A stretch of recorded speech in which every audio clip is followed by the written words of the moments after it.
Space exploration is important to the modern world for so many reasons, including research and military applications. What you may be more familiar with, of course, is how important it is to your modern living. Of course, now there are those who argue against this fact, saying that it's too costly or too risky, but they cannot be further from the truth. Since the program began, it has been creating new technologies to be used in space. However, more importantly, these technologies, with a little bit of research and money, can be turned into something that can be used in your everyday lives. You may already know some of these materials that they have created, such as a strong, lightweight material called plastic. New manufacturing processes to make aluminum thinner, as well as make the normally weak metal stronger. They also have made contributions to the inventions of personal computers, microwaves, satellites, TVs, LCD screens, hybrid cars, and fluorescent lights. To help you understand how dependent you are on space-influenced objects, I prepared the following clips. Every time the sound sounds, another object has been used. See how many of these objects you can figure out.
Hey, Eric, it's Shabilla. Could you give me a ride into school today? Alright, 7:15? Thanks.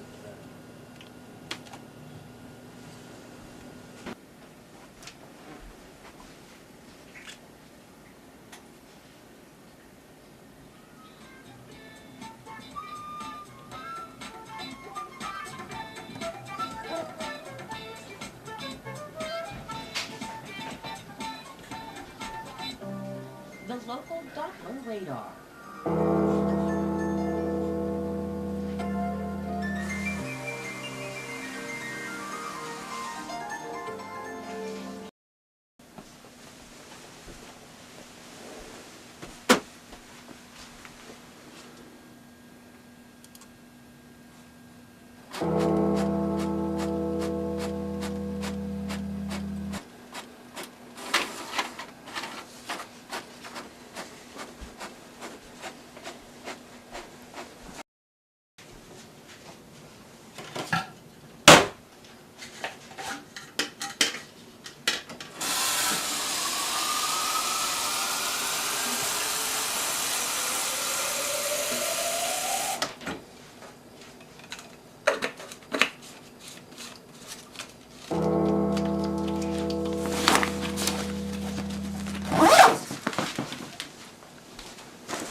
As you can see, it is nearly impossible to avoid the advances made by the space program. Can you imagine living without them? I mean, making a coffee in the morning would take 10 minutes for you to boil water on the stove instead of microwaving it. Or how about typing a report with a typewriter instead of a computer? You could forget about knowing what the weather is going to be like in 2 days. I mean, you would even have to remember to wind your alarm clocks before you went to bed. Now, people say the cost and risk for the space program are too great. Now I'm asking you, is 50 deaths in 50 years, an entire worldwide program, a large number? Considering this is only a fraction of the number that die every day from smoking and car crashes. As for the cost, NASA's budget is very small compared to other government programs.